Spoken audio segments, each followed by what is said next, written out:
All right, hi everybody. I'm gonna give it a couple seconds for people to join. If you want to start by commenting in the chat box where you're joining us from, that'd be awesome. And we'll get started in just 1 minute.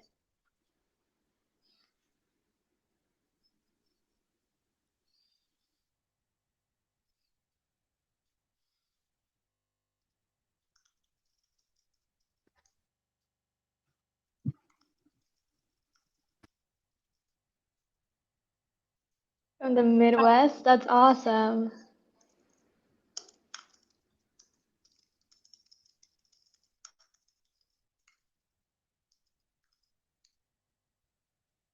From Chile.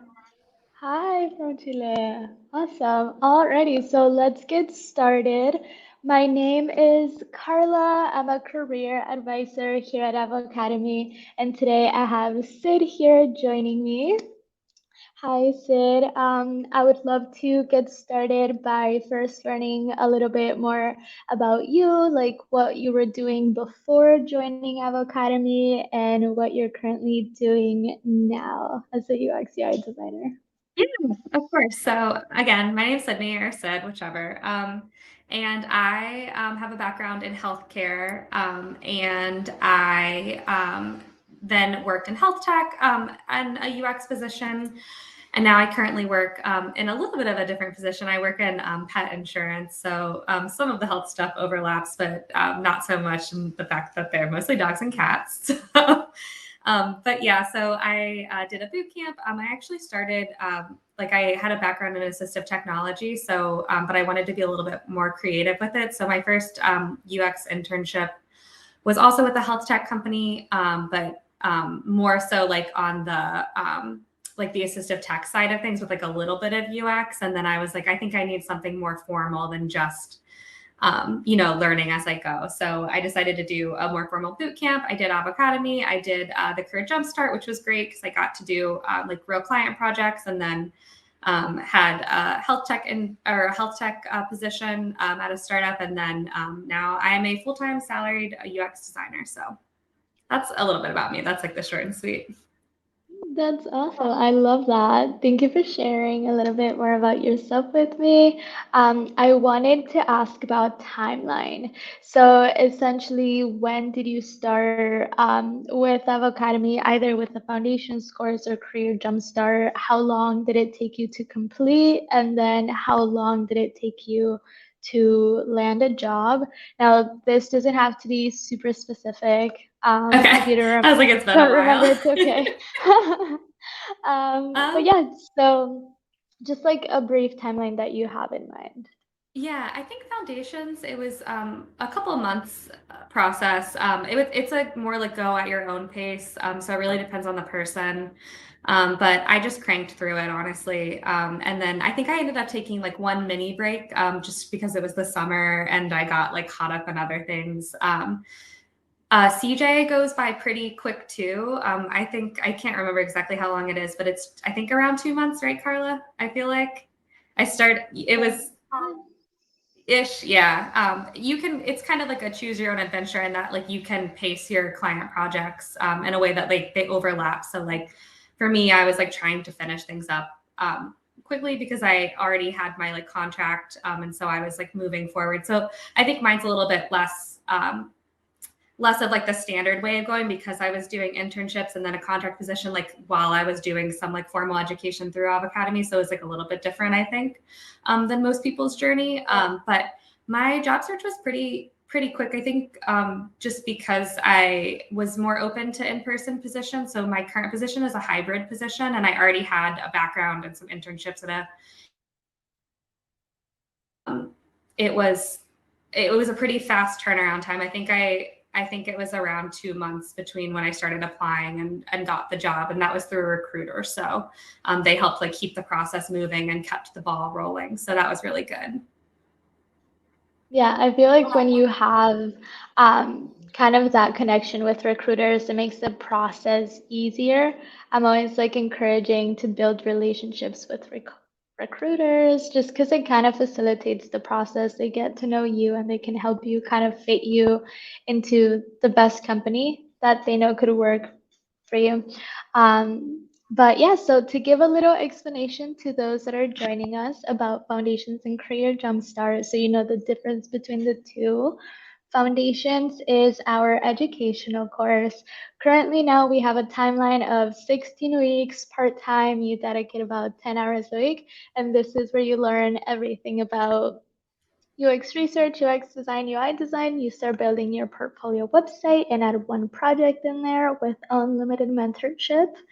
You could always finish the course faster, and if you finish the course before the 16 weeks, you receive $500 back from what you invested. When you graduate from Foundations, you get certified and get a badge that you can put on your LinkedIn profile. And then we have CJ or Career Jumpstart as a step two. Then now we have an application process to it, but once you get accepted into the program, it'll be 2 weeks of advanced design skills. Then it's going to be 12 weeks of working with real companies, startups, and nonprofits. And then it takes about 2 to 6 months to get a job in total. So the full timeline tends to be between the 10 to 12 months, around that time. So just to give you all a little explanation on that, and feel free to drop any questions in the chat box so we can go ahead and cover all of them for you. For now, I have a couple questions prepared that I'll just keep asking Sid until we find questions in the chat. Okay, so what was your biggest challenge when learning UX and UI design? Well, that's a good question. Everything changes really quickly. So like I think for me, like even now, like you're learning normally like you're using some sort of tool stack. So a lot of people or designers use Figma.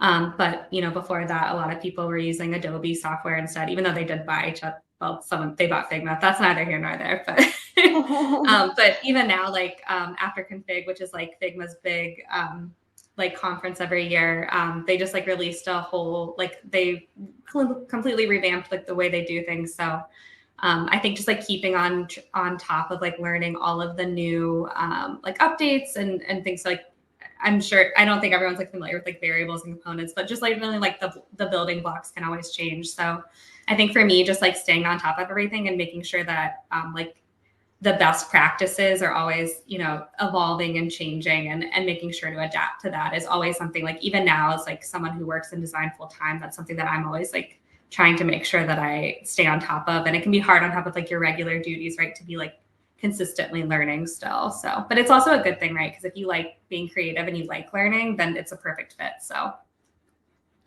I always like give this comparison, which is like the complete opposite, I feel like, but I compare UX and UI kind of to like medicine in a way. So, how in medicine you constantly have to keep learning the new technologies that comes out, the new findings. It's kind of like that. Obviously, not as technical as medical school or being a doctor, but you do always have to keep learning, which it can be fun. Um, but I totally agree with you on that. Now, Katie dropped a question, so I'm gonna spotlight it. And she asked, how does the $500 refund for foundations work if you're on a payment plan and haven't paid the full amount yet by the time you finish the course? That is a great question. So, when you complete the program, you will receive $500 back, even if you're on a payment plan. Doesn't matter which payment plan you're on, we will still give it to you. And if you still have monthly fees to pay off, then you continue with that. You just get the $500 back um, on your bank account, I believe. But if you have more questions on that, you can email me and I'll connect you with our finance department where they can assist you a little bit better. Alrighty, so okay. Awesome, Katie. Alrighty, so here is another question from Andy, and is, are you able to apply for CJ and get accepted if you don't take the Avocademy Foundations, but you've taken another foundations course? Sorry, Sid, if these are very like Oh, you're technical good. questions. Yes, you can definitely apply to CJ, even if you haven't taken foundations. You can also email me at carla@avocademy.com and I'll send you the link for the application for CJ. You just have to turn in a portfolio with a project that showcases end-to-end process in UX and UI, and you have to complete a design challenge as well on Figma. So just keep an eye out on that too. Already said, so to go back to you and ask you questions, let me go to the next question that I have prepared. So, what was the biggest challenge when applying to jobs in UX? It was an uphill climb, I think, just because there are so many people competing right now. I think the job market's in kind of like a funky place. That's not to say that it's not. I think I found my job pretty quickly, and I had it down to like two companies that I was doing kind of like later stage interviews for, and I told another company I wasn't interested in like continuing on. But it was definitely like you have to like set aside time to like sit down and do the applications and like, make cover letters and engage. And like you can use AI to like supplement that stuff, but you have to like really dedicate time. I like realized how time consuming it would be. And some of the interviews can be a little bit more technical. It really depends on the company, but it can be anywhere from you're doing portfolio review or like you're doing an actual design challenge or even harder, a whiteboard challenge where you're doing it in front of everyone. So That can be a little scary. How did you deal with that, like doing the whiteboard challenges?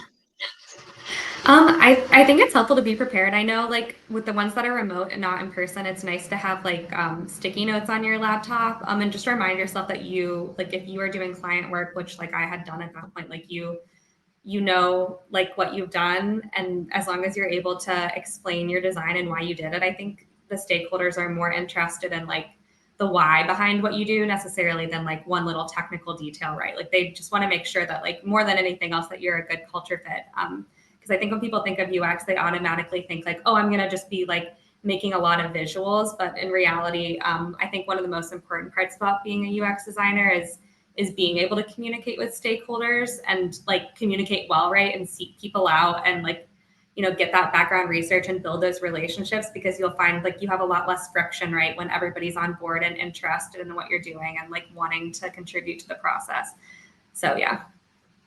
I like that. Awesome. Alrighty, so I have this question here. It says, I'm a biotechnologist and have a master's degree in molecular biology. Currently, I work in the cancer research laboratory, but I would like to make a career change. Is the transition to UX design very difficult? Sid, if you want to give a little insight on So that. my master's is also in like a health background, and so I think like it's definitely important to think about transferable skills, right? Like if you have a background where you're working in research, like lean into that and talk about how like your clinical research impacts your ability to do user research, right? And you have to change your language, right? Like you're using different jargon. But I think it's definitely, they like to see like research backgrounds, right? Because you are able to say like, I know how to qualitatively code data, right? Like I can look at large amounts of data and figure out, pull out key insights or, such and such. But I think definitely people with science backgrounds, I think like, always people think like, okay, UX design, it's like so creative, but I think people like don't give themselves enough credit. Like I think people with healthcare and science backgrounds are very creative, like when given the opportunity. So it's definitely like a shift in thinking for like the UI side of things, right? Like the more visual, but I think like it's nice to have a background in research. Like I thought it was like an advantage for me anyway. So And then I have this question too. So, what was your reasoning for choosing Avocademy instead of being self-taught or a design lab or any other boot camp? I think for me, like cost was a big factor. And so that was advantageous. I looked at like, I obviously did my research and like looked across boot camps. And I was already doing like a self-taught background, if you guys remember. So I already had an internship and was like working through that and trying to teach myself. And I just wanted more structure. Like I really like to have deadlines set for me. And I felt like I was learning a lot self-taught. Like I think I could have done it. Like I don't think that necessarily like it, you know what I mean? Like, but it was just like you have to the best fit for you and how you like things structured. And for me, like having mentorship was really valuable to be able to talk and explain myself in a way that made sense. So I think like having like people to practice like interviews with and having you know, people to like look over your designs and give actual feedback. You kind of miss out on that in self-taught, especially if you're in a startup environment. Like it's very fast paced. Like founders like might have a completely different idea of what they want from you versus like expectations and realities and pace. So I think if you are considering like a startup environment, like having mentorship outside of your startup is like one of the most like valuable things, right? Because you don't really get a lot of mentorship in a startup. It's really just like your feet hit the ground and you're like running on a sprint. So, You have to be your own mentor yep. sometimes. Yeah. You're like a design team of one.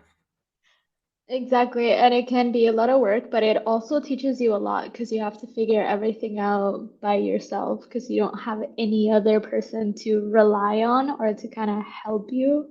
So I think startups are a really good thing for some people that want to learn in the field, over like working at bigger companies where you can ask more questions and you can learn from people rather than like learn by doing.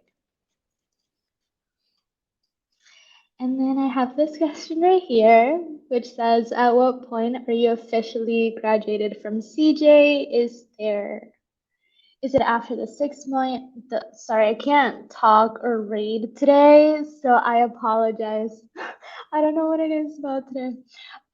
It is after the 6 month point where you're looking for jobs, or are you caught off the career services in CJ at that point?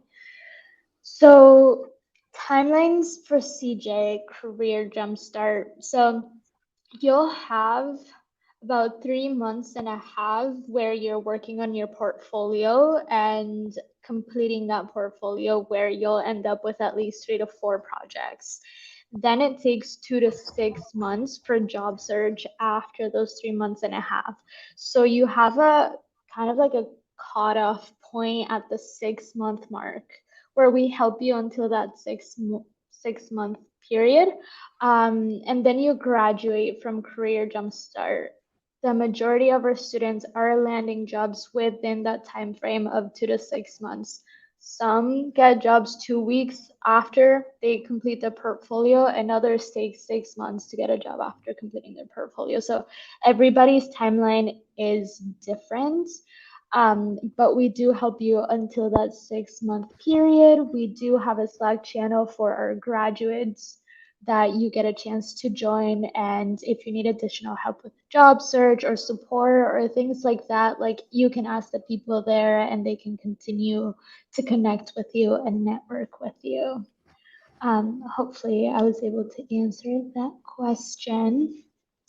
And then I have this one. So, how can graphic design abilities transfer well into UX and UI design? So, Sid, I don't know if you have any experience with this or know any graphic designers that have transitioned into UX and UI design, but I'll hand it off to you. To work with a UX designer who did have a graphic design background, and she like pretty much took charge of all of our illustrations. And I worked more on like dashboard design and things like that, where it was more like user flows and like figuring out functionality. So we were a pretty good pair. It was actually really nice having somebody with a graphic design background on the team because she was able to do more of anytime we needed like an illustration or an icon designed, she pretty much took ownership of that. So like if you're interested more in the visual or the UI side of things, it can be really valuable, I think. It really depends on how your company's structured though, right? Like at my current company, like we have, you know, someone who owns branding and who owns graphic design requests. And then we also like contract out to agencies too. So it really just like depends on like what your fit is and why you're being hired, right? Like the company has like a need for a specific type.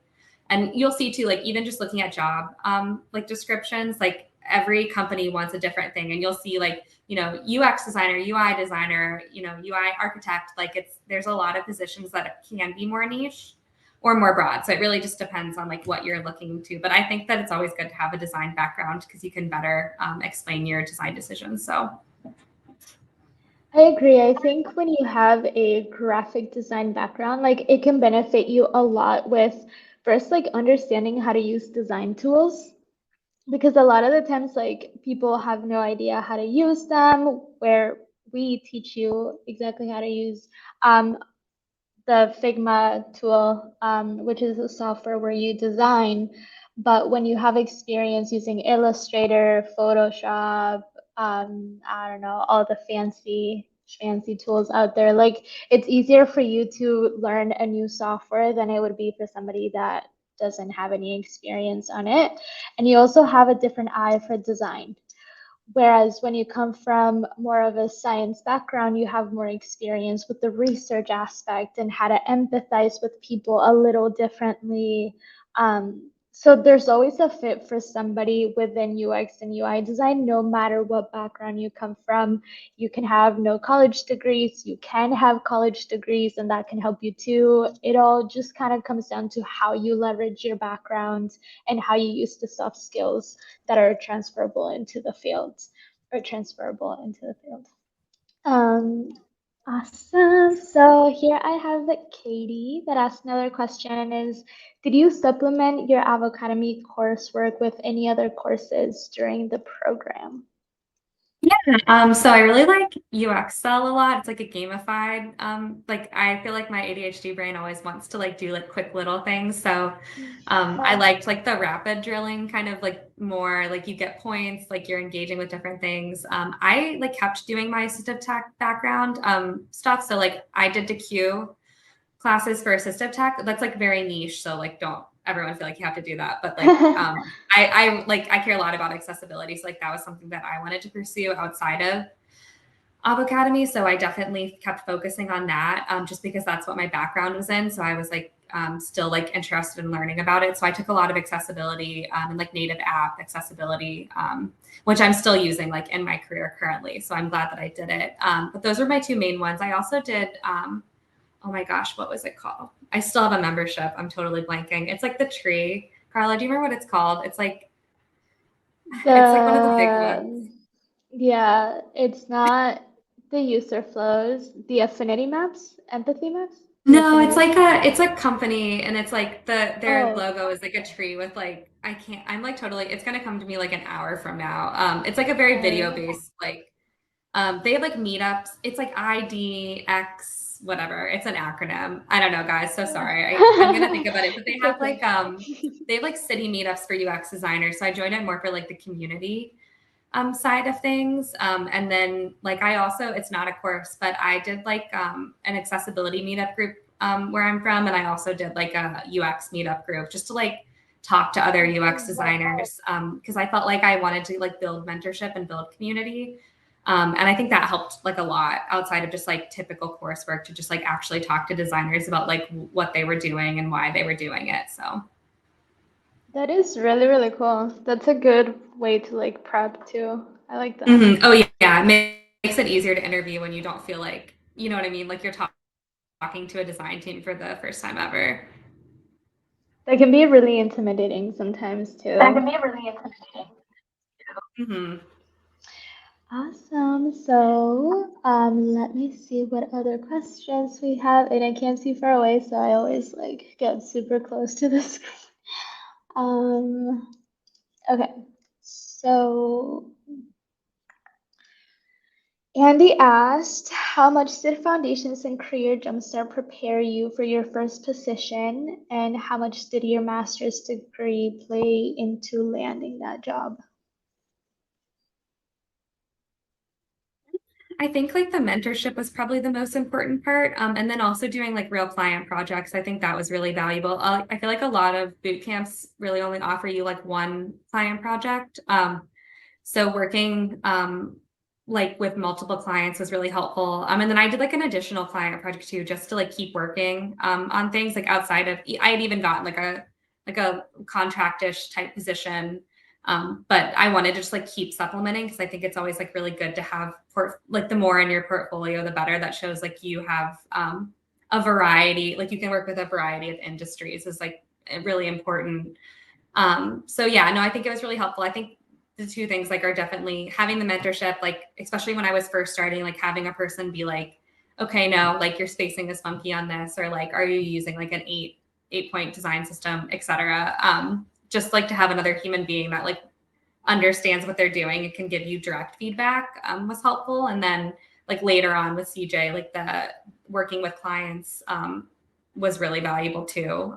Even outside, like I obviously was already working like within like my startup, and I still felt like having those different experiences, like when you're interviewing, is so valuable to be like, yeah.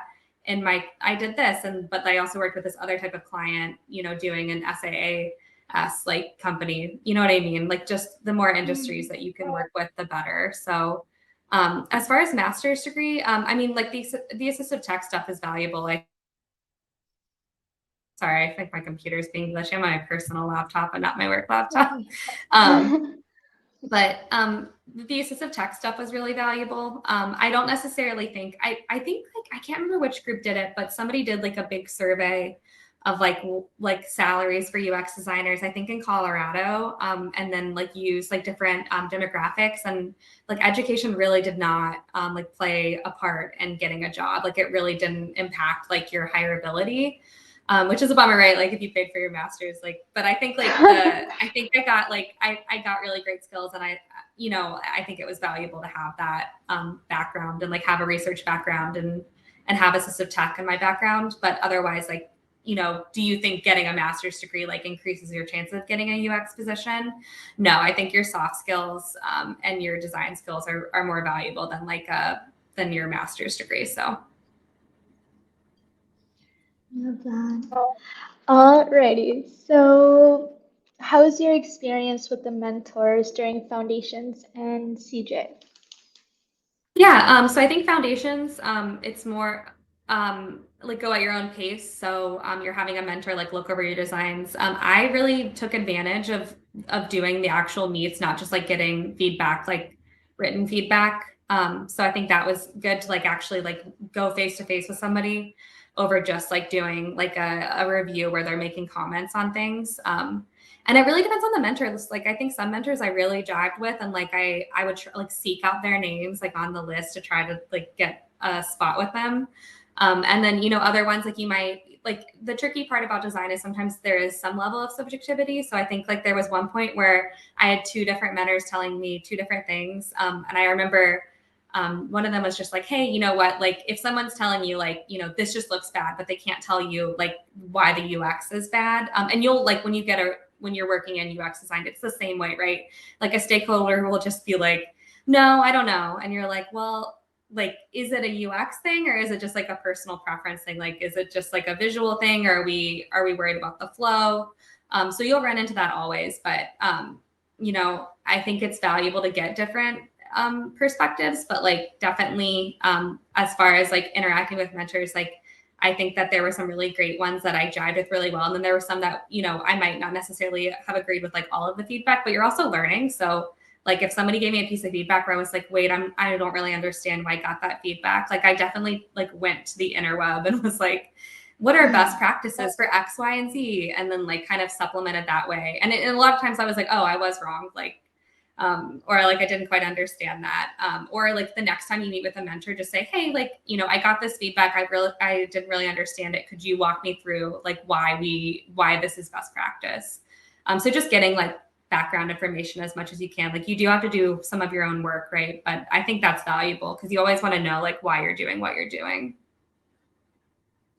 Yeah, and I feel like it's true what you said about like design being subjective. Like there's always going to be somebody that thinks one design is the most accessible way to go about it, and then somebody else that has different experiences can tell you like, no, I've dealt with that in the past, and maybe this route works like 10 times better. So that can also teach you a lot about the work field within itself, because you'll have Hmm. multiple people come in and give you different bits of feedback and advice, and then you have to also like do the research, I guess, and see like what you think would work best so you can present it, and then they can be like, okay, yeah, that works, kind of thing.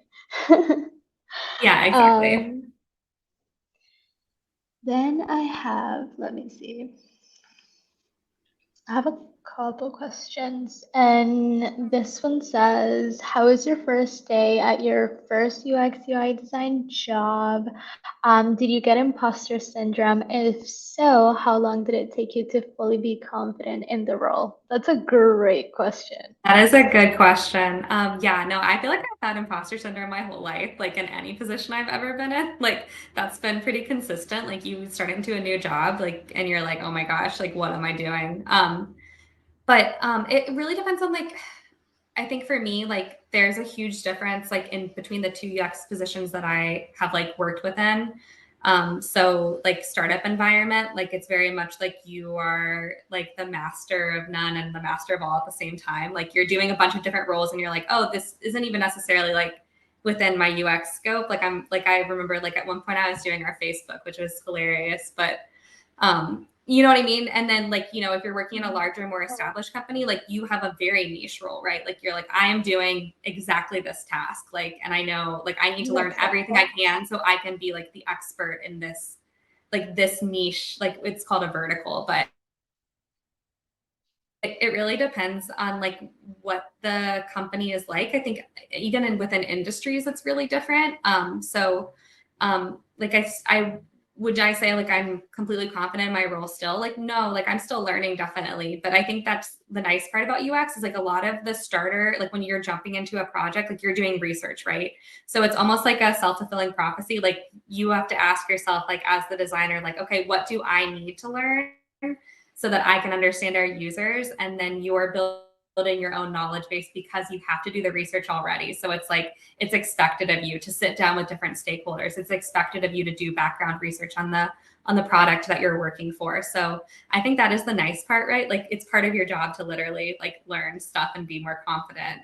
It's built into the system. So, but every company's onboarding is really different. Like I've had friends who also are designers who like their onboarding process was like literally a 1 day thing. And then others, like they didn't like touch Figma for like the first 4 months of their position. So I think it really depends. And was your onboarding like longer, or was it like super short too? Startup was super short. It was just like, hey, like I like your designs, like come do this. Like basically. Yeah. And it like changed, you know, like one day I'd be doing this and then our founder would be like, no, actually, like I really want this done, like pulled off our like we're grooming the backlog, like we want this now. And that's highest priority. And in my current position, onboarding has been very nice and structured. Like we have weekly design meetups with like our entire design team. We have one-on-ones, like absolutely like flawless, like exactly what I wanted, which is literally like a company that's like, okay, like now we're like working as a team. We're all looking at each other's designs. We're giving feedback. And like, here's you working with your UX manager, meeting with marketing, like on a larger scale.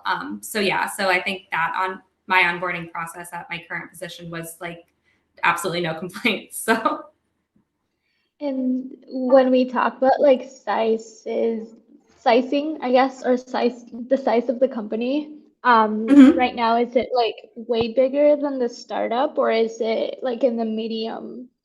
Yeah, my startup had there were 10 of us, and my current position we have 300 employees. Wow. So yeah, so 10 to That's 300, so pretty intense. different.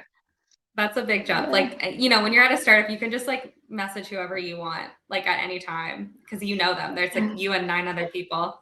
And then you know, at a larger company, you can't just be like, oh hey, like I like half people you're like trying to figure out who does what. So it's just a different experience. Not a bad experience, but just different. Yeah, you definitely, I feel like you can learn from both. And I think it's super cool to have both experiences as well, because you also learn about what you want in a job. Because if you're the kind of person that enjoys startups more, then you could be like, hey, like from now on, I'm just gonna focus on startups. Or if you like larger Mm-hmm. sized companies, now you can be like, I love the structure from bigger sized companies. So Yeah. it teaches you a lot too, gaining from experience from different companies. Um, okay, so let's go into this question, which I think it's really cool. Is age a problem when starting in UX design? I ask because I'm 35 years old. Um, just to say something super fast, 35 is super young. Yeah. But if you want to give any word of advice on that, or if you know anybody that's older than 35, looking to transition into the field. Yeah. I mean, everyone on my design team is over 30. So I mean, like I think marketing skews young. Like we have some younger people on the marketing team. But it's not like I mean, and my startup skew I think sometimes startups can skew a little bit younger if there are people coming off of internships into their first role, but it really depends. Like, and I think more than anything else, like it's a culture fit more than anything. Like they really want to know that like you can work really well with the team. I agree. And I Like think more than your sometimes age. like when you have like a when you have more experience in the work field, that in a way helps you more to secure a job, even in UX and UI design, than it would for somebody in their 20s that they don't have any like professional background other than like schooling. Um, the more experience you have in the work field, you can always use to leverage into UX and UI design. You can transfer the soft skills, be like, hey, I'm problem solving, like I've problem solved in the past, I've done research, if you've done research, I can empathize with people, be creative, think outside of the box. Like you can use that to your advantage over people just coming out of like college and be like, yeah, I just have a degree and that's it, you know? Like you can still find a job. It's just going to be a little harder, I feel like. Um, Alrighty, so somebody's asking if you don't mind sharing your LinkedIn. I don't know if you're comfortable doing that later. If you're not, it's totally okay. Yeah. Carla, can I just give it to you later? I need to update it. I'm so sorry. I'm like not I was Oh, like good. so good about it when I was like boot camping it. Like, you know what I mean? Like I was like so good about updating everything. And then I've just been like, I haven't even updated it with my current position. So feel free, you can still follow me, obviously, but or connect with me. But I've gotten a little bit lazy, so apologies. I used to be really like good about like doing I would do a lot of like accessibility stuff. We can post a lot about accessibility. So maybe this will be like the push to get me back on LinkedIn. Again. I love that. Yeah, create content, especially on I know LinkedIn. That's so fun. I've been like so focused on my job. I haven't toured the bowels of LinkedIn. And I feel like when you go on LinkedIn, like you go in for one reason, maybe just to look at posts, and then like you get sidetracked and then you go into something completely different. And Mhm. I love LinkedIn, but it's very time Yeah, I consuming, need so to I try update my not to image. go. Right. Awesome. How did you find your internship? My first internship, they actually reached out to me to test they had an external hardware as part of their UX. So it was like a piece of health tech that, sorry, I'm like trying to work within my NDA, so I'm like, Yeah, yeah, yeah. but it was an external hardware that paired to an app. Sorry, I keep freezing, so if I'm like glitching a bunch, apologies everyone.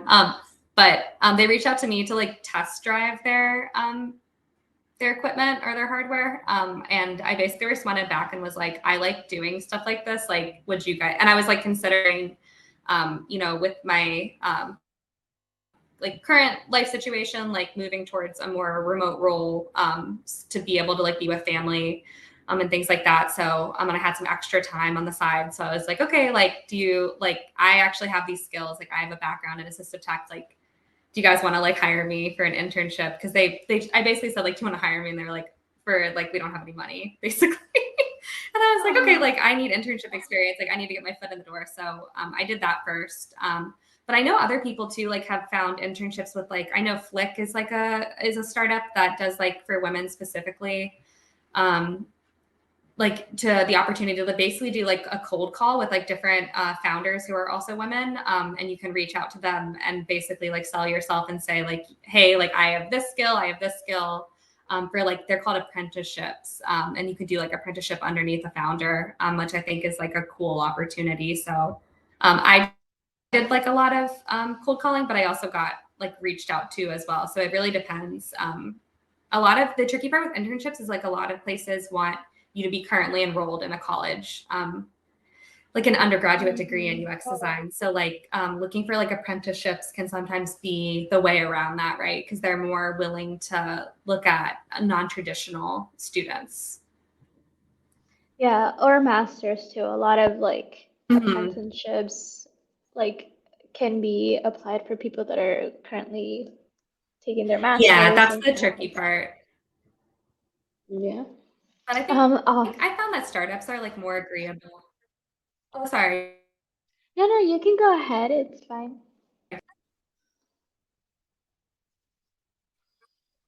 Oh, I just was gonna say, I think startups, like smaller places, are more willing to like take on interns without like them being in like a formal graduate or undergraduate degree. Like they're more like willing to like navigate stuff like that because they like love having hands on deck. So Yeah, that's definitely true. And I think sometimes like when you reach out, like some if you want to find an internship or if you want to find like some type of like real client project or something like that, if that's what you want the internship for, sometimes you have to beg these companies, like, go yeah. in and be like, please, like I'll do some work for you. It'll be free, just for you to gain experience.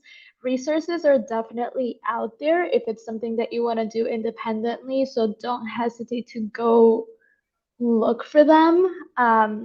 But just know that you need that drive, right? You need that drive to Mhm. go get it. Because sometimes, like, we Okay, so the reason why we offer a program like Career Jumpstart is because it's accessible, it's there. We find those resources for you and you get them and you use them, you build your portfolio, we help you with the strategy to get a job, and it's very like 1, 2, 3, 4, 5 kind of thing. When you do it independently, it's a lot of work because you don't have any guidance, but you can definitely do it because the resources are out there. You just have to go get them, go find them. Um, yeah, just a little bit of motivation, I guess. Um, Alrighty, so Sid, I have one last question for you, and it's what advice could you give for anyone looking to transition into UX and UI design? I think you kind of just touched on it, but I think it takes a lot of internal drive for any like big career transition. Like it's a lot of change. As someone that was there and was like, okay, like what now? It takes like a lot of like inner grit and like making sure that you're like, okay, like this is what I want. Like I'm gonna set a timeline and I'm gonna do it.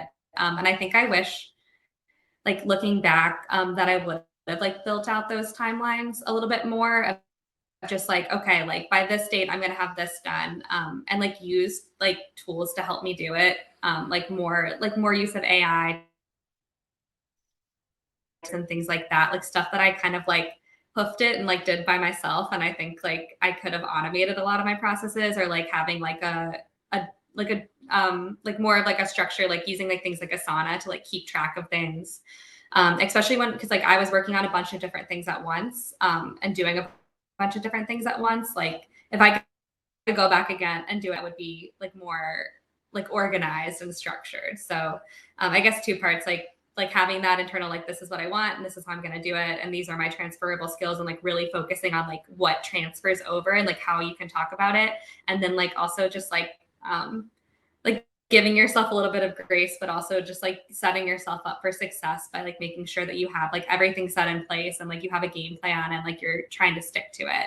Because I know like I saw like especially with some of my friends who like went through like a boot camp as well situation.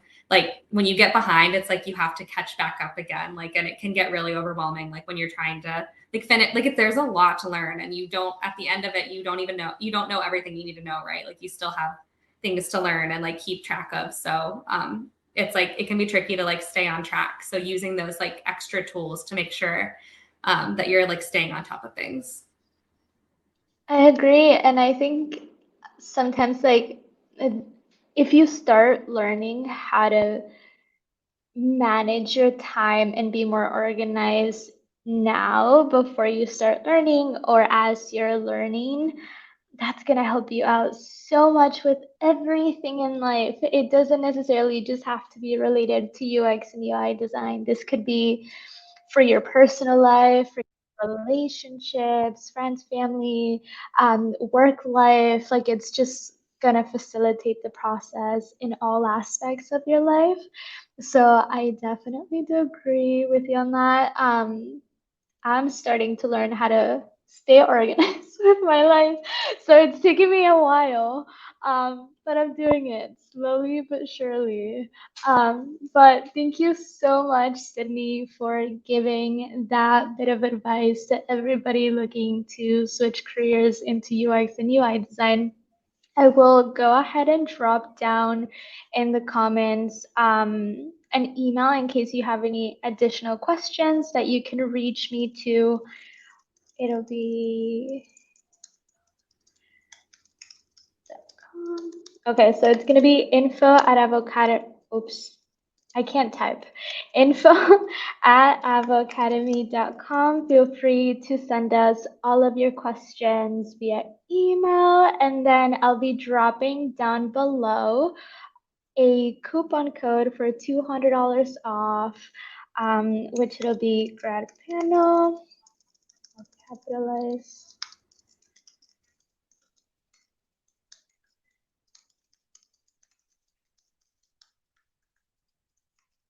Alrighty, so I just dropped the discount code down below. I'm sorry for any grammar problems, issues. I can't type when I'm doing both things at the same time.